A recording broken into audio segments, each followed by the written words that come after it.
ఓం మహాగణాధిపతయే నమః. ఓం గురుభ్యో నమః. ఓం శ్రీమాత్రే నమః.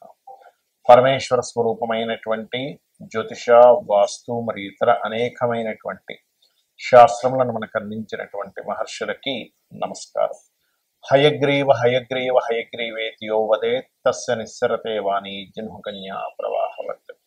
అరుణాం కరుణాతరంగితాక్షీం ధృతపాశాంకుశ పుష్పబాణ చాపాం అనిమాదిభిరావృతాం మయూకైః అహమిత్యేవ విభావయే భవానీం. శ్రీమాత్రే నమః. ప్రేక్షకులకి ఆ లలితాంబిక అమ్మవారి యొక్క అనుగ్రహం పరిపూర్ణంగా కలగాలని మనస్ఫూర్తిగా కోరుకుంటూ మనం ఈరోజు విశ్వవసు నామ సంవత్సరంలో ద్వాదశ లగ్నాల వారికి గుర్తుపెట్టుకోండి. లగ్నం తెలియని వారు మాత్రమే రాశి చూసుకోండి, ఎందుకంటే రాశి కంటే గొప్పది లగ్నము. ఇది గుర్తుపెట్టుకోండి. లగ్నం తెలుసు, హ్యాపీగా లగ్నం నుంచి నేను చెప్పినటువంటి చూసుకోండి. కానీ ఇక్కడ మనకి రాశి ఫలాలకి ఎక్కువ ప్రాధాన్యత ఇస్తూ ఉంటారు కాబట్టి రాశి చూసుకోవచ్చు, తప్పేం కాదు. అయితే అందరికీ కూడా ఏంటంటే ఈ సంవత్సరం విశ్వవసునామ సంవత్సరం ఎలా ఉంటుంది, మనకి పంచాంగంలో చూసుకున్నట్లయితే ఆదాయము అంటే వాళ్ళకు వచ్చే ఇన్కమ్ ఎంత, వ్యయము ఖర్చు ఎంత అవుతుంది, అదేవిధంగా రాజపూజ్యము అంటే మనల్ని మెచ్చుకునే వాళ్ళ పరిస్థితి, మనకి రెస్పెక్ట్ఫుల్గా ఉండేటువంటి పరిస్థితులు ఎలా ఉన్నాయి, అదేవిధంగా అవమానము, మనం ఎక్కడైనా సరే కొన్ని తప్పిదాలు చేయడం వల్ల మనం ఎక్కడ డిసప్పాయింట్ అవుతాము, ఇబ్బంది పడతాము అనేటువంటి విషయాలు పంచాంగంలో ఇస్తారు. మరి అవి యాజ్ ఇట్ ఈజ్గా అలాగే సాగాలని ఉంటుందా, దాన్ని మనం ఏదైనా మార్చుకోగలమా, అదేవిధంగా మనకి మన జీవితంలో ఉన్నటువంటి ధనం కావచ్చు, వివాహం కావచ్చు, అదేవిధంగా జాబ్ కావచ్చు, అబ్రాడ్ వెళ్ళడం కావచ్చు, ఇన్వెస్ట్మెంట్స్ కావచ్చు, ఇట్లాంటి అనేకమైన అంశాల్లో ఎలా ఉండబోతుంది ఈ సంవత్సరం, మీకు ఏ విషయాల పట్ల జాగ్రత్త వహించాలి, ఏ దేవతా ఆరాధన, గోసేవ ఏం చేసుకోవాలి, అదేవిధంగా ఎటువంటి దానములు ఇవ్వాలి అనేటువంటి విషయాల్ని ఒక్కొక్కటిగా నేను మీకు వివరిస్తాను. ఈ యొక్క విషయాలు చెప్తుంది నేనైనప్పటికీ కూడా చెప్పిస్తుంది సాక్షాత్ లలిత అమ్మవారిగా భావిస్తూ తెలుసుకుందాం. మకర లగ్నము, మకర రాశి. మకరం వారికి గనక చూసుకున్నట్లయితే ఇక్కడ ఆదాయము, వ్యయము, రాజ్యపూజ్యం, అవమానం ఎలా ఉంది అని చూసుకున్నట్లయితే ఆదాయం 8, వ్యయం 14. మరి ఇది ఇలాగే ఉంటుందా అంటే 8 లక్షలు వస్తే 14 లక్షలు ఖర్చు అయితే ఎట్లాగా మనకి అప్పుల పాలైపోతాం కదా అనేటువంటిది ఉంటుంది. ఇంకా కొన్ని రాసులకైతే 2-14 ఉంటుంది.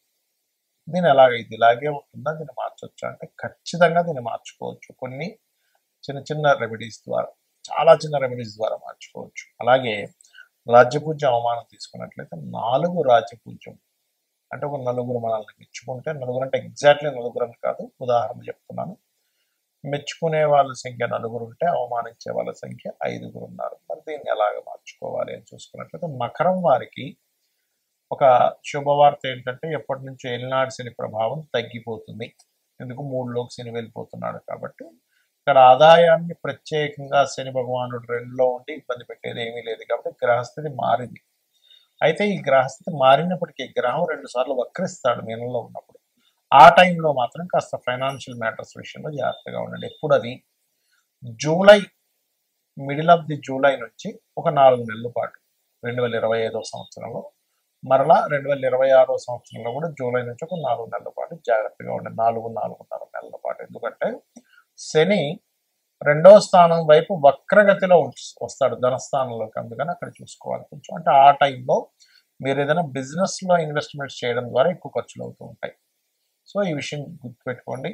మరి ఆ సమయంలో ఇబ్బంది కలగకుండా ఉండాలంటే ఏం చేయాలి అంటే చక్కగా మీరు లలితా సహస్రనామాల్లో ఓం అనాకలిత సాదృశ్య జుబుక శ్రీ విరాజితాయే నమః, ఓం సంపత్కరీ సమారూఢ సింధుర వ్రజ సేవితాయే నమః అనే నామస్మరణ చేయండి. ఖచ్చితంగా దాని యొక్క ప్రభావం పడకుండా ఉంటుంది. అలాగే కాస్త ఫైనాన్షియల్ గ్రోత్ పెరగాలి అంటే కనుక నవగ్రహాల్లో మీరు బుధ శుక్ర గ్రహాల దగ్గర దీపారాధన చేయండి.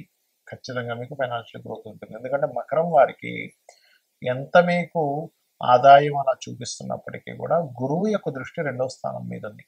అంటే మిథునంలోకి గురువు మే 15వ తేదీకి వెళ్ళినప్పుడు దాని యొక్క దృష్టి 2వ స్థానం మీద ఉంటుంది, కుంభం మీద ఉంటుంది. కాబట్టి మీకు ధనస్థానం అవుతుంది. కాబట్టి ఖచ్చితంగా ఏదో ఒక మార్గంలో మీకు ధనం మాత్రం వచ్చి తీరుతుంది. దీని గురించి పెద్దగా మీరు టెన్షన్ పడాల్సిన అవసరం లేదు.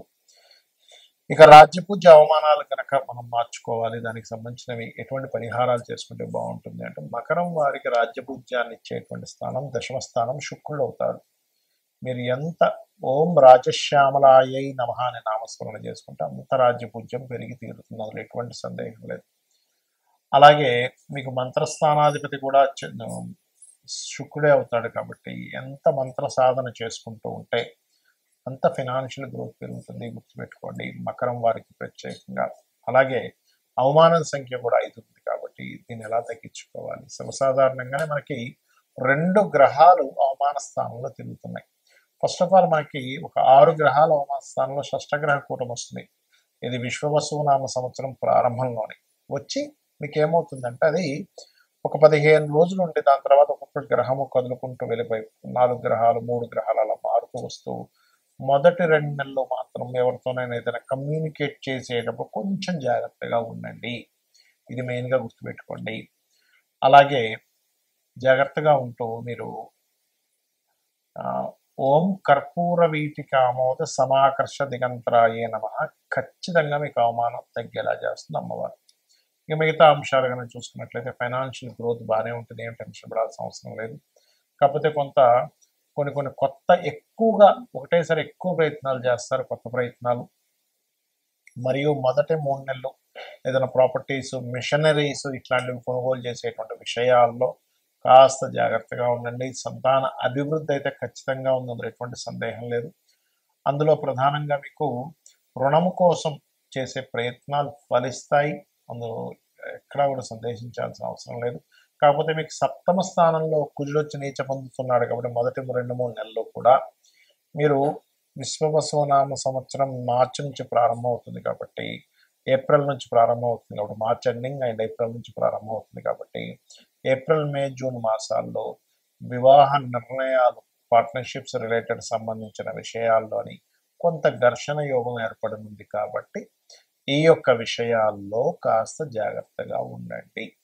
ఇక మీరు చేయవలసినటువంటి దేవతా ఆరాధన ఎక్కువగా లలితా సహస్రనామాలు చేస్తూ ఉండండి. ఉద్యోగ సంబంధించిన విషయంలో అభివృద్ధి అయితే ఉంటుంది.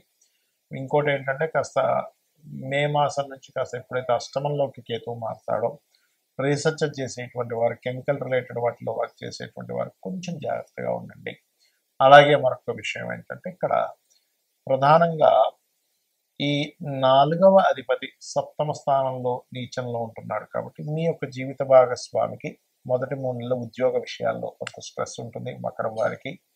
మరియు వారు ఏదైనా వాహనాలు నడిపేటప్పుడు కొంచెం సంతానం కోసం ప్రెగ్నెన్సీతో ఉండేటువంటి లేడీస్ కొంత జాగ్రత్తగా ఉండాలి. ఇక మీరు చేయవలసిన ఆరాధన ఎక్కువగా లలిత అమ్మవారి ఆరాధన చేయండి, అనే విధానం బాగుంటుంది.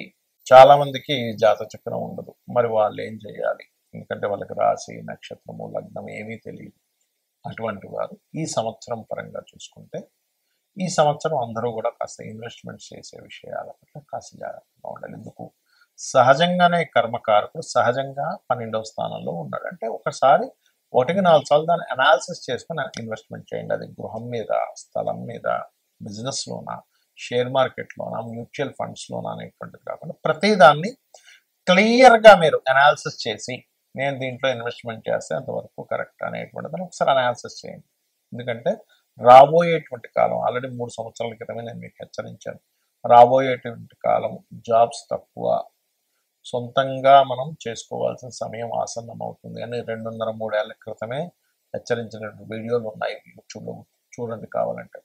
ఎందుకంటే శని నీచ పొందేటువంటి స్థానం వైపు ప్రయాణిస్తున్నాడు కాబట్టి ఇప్పటికీ మించిపోయింది ఏం లేదు, ఇంకా 2.5 సంవత్సరాల తర్వాత వెళ్తాడు అక్కడికి. కాబట్టి మీకు ఇక్కడ కనబడుతూనే ఉంచోండి జాబులు తగ్గుతూ ఉన్నాయి అంటే మనం ఓన్గా ఏం చేసుకోవాలి, మన టాలెంట్ ఏంటి, ఒక్కొక్కరిలో ఒక్కొక్క గొప్ప టాలెంట్ ఉంటుంది. ఒక వ్యక్తికి మ్యూజిక్ వస్తే ఇంకో వ్యక్తికి చెస్ ఆడడం బాగా రావచ్చు, అందులో టీచింగ్ వెళ్ళొచ్చు. లేదా ఒక వ్యక్తి మంచి ఫుడ్, ఒక వ్యక్తి మంచి క్రియేటివిటీ పర్సన్ అయి ఉంటాడు, ఇంకో వ్యక్తి మంచి ఫైనాన్షియల్ గైడింగ్ ఇచ్చే వ్యక్తి అయి ఉంటాడు. మీలో ఉండేటువంటి టాలెంట్ ఫస్ట్ మీరు గుర్తించి ఈ వైపు మార్గాన్ని ఫస్ట్ ఎంచుకోండి. అలాగే ఎవరికైనా సరే వారికి జాతక చక్రం లేదు, మాకు తెలియదండి, మరి ఏలినాడు శని నడుస్తుందో అర్ధాష్టమ శని నడుస్తుందో అష్టమ శని నడుస్తుందో తెలియదు అనుకునేటువంటి వారికి ఒకటే చెప్తా, నిత్యము ఉదయము సాయంత్రము అమ్మవారికి దీపారాధన లేదా మీ ఇష్టదైవానికి దీపారాధన పంచోపచార పూజ చేయండి. అంటే గంధము పుష్పము ధూపము దీపము నైవేద్యం, జస్ట్ మనస్ఫూర్తిగా ఒక్క 10 నిమిషాల్లో మీకు పూజ కంప్లీట్ అవుతుంది. ఖచ్చితంగా మీకు ఎటువంటి ప్రభావం మీ జన్మజాతకంలో నాకు ఏలినాటి శని ఉందనో, లేకపోతే పలానా గోచారంలో ఉండేటువంటి గురుబలం లేదనో, లేనట్లయితే ఒక్కొక్కసారి ఏమవుతుంటుందంటే కాల సంతోషం ఇట్లాంటివన్నీ భయాలు పెట్టుకుంటారు అనవసరంగా. అటువంటి భయాలు ఏమీ పెట్టుకోకండి. చక్కగా గ్రహస్థితి ఎలాగున్నా నేను అమ్మవారి పాదాలు పట్టుకున్నా, నా శివుణ్ణి నమ్ముకున్నా, లేదా నారాయణని నమ్ముకున్నా, నా ఇష్టదైవాన్ని నమ్ముకున్నా, నా ఇష్టదైవమే నన్ను చక్కటి మార్గంలోకి తీసుకెళ్తుందని మీ పనులు మీరు చేస్తూ కూర్చుండి. అనవసరమైన భయాలు పెట్టుకోకండి. అలాగే ఇక్కడ ఒక చిన్న టిప్ ఇస్తాను. ఏంటంటే వాస్తుపరంగా ఇప్పుడు కూడా మీకు ధనాభివృద్ధి కలగాలి అంటే ఉత్తరంలో ఎటువంటి బాత్రూమ్స్ లెటర్న్స్ ఉండకూడదు. ఉత్తరంలో వైట్ కలర్ ఉండేలా చూసుకోండి. ఖచ్చితంగా మీకు 100% కూడా మీకు మీ యొక్క ఫైనాన్షియల్ గ్రోత్ పెరిగి తీరుతుంది. అలాగే ఆగ్నేయంలో కూడా వాటర్ లేకుండా కాస్త గ్రీన్ బల్బ్ ఉండేలా చూసుకోండి. ఉత్తరంలో వైట్ కలర్ ఉండేలాగా, ఈస్ట్ అండ్ ఆగ్నేయం సైడ్ కాస్త గ్రీన్ కలర్స్ ఉండేలాగా, అలాగే నైరుతిలో creamish colour or yellowish colour master bedroom ఉండేలా ట్రై చేయండి. అప్పుడు ఏమవుతుందంటే అది వాస్తుపరంగా ఎనర్జైజ్ అవుతుంది ఆ యొక్క ప్రదేశం అనేటువంటిది. అలాగే మరొక విషయం ఏంటంటే ఇక్కడ మీరు ఈ దేశకాల సంబంధించిన విషయాలు కనుక చూసుకుంటే ప్రపంచవ్యాప్తంగా కొంత ఆర్థిక మాన్యాలు, కొంత స్టార్టింగ్లో అంటే సంవత్సరం మొదట్లో కొన్ని చిన్న చిన్న ఇవి చూపిస్తున్నాయి. ఎందుకంటే మనకి గతంలో ఏదైతే మనకి దీనికంటే విశ్వాసు నామ సంవత్సరానికి ముందు ఏదైతే క్రోధినామ సంవత్సరంలో అనవసరమైన గొడవలన్నీ జరిగాయో, ఈ సంవత్సరంలో అన్ని గొడవలు ఉండవు, తగ్గుతాయి కొంతవరకు. కాకపోతే ఈ ఆర్థిక మాన్యాలు, ఈ జాబ్ మీద ప్రభావాలు ఇవి ఉంటాయి. కాబట్టి ఈ యొక్క విషయంలో కాస్త మీరు జాగ్రత్తగా మీ లైఫ్ని ప్లాన్ చేసుకుంటారని మనస్ఫూర్తిగా కోరుకుంటూ శ్రీమాత్రే నమః.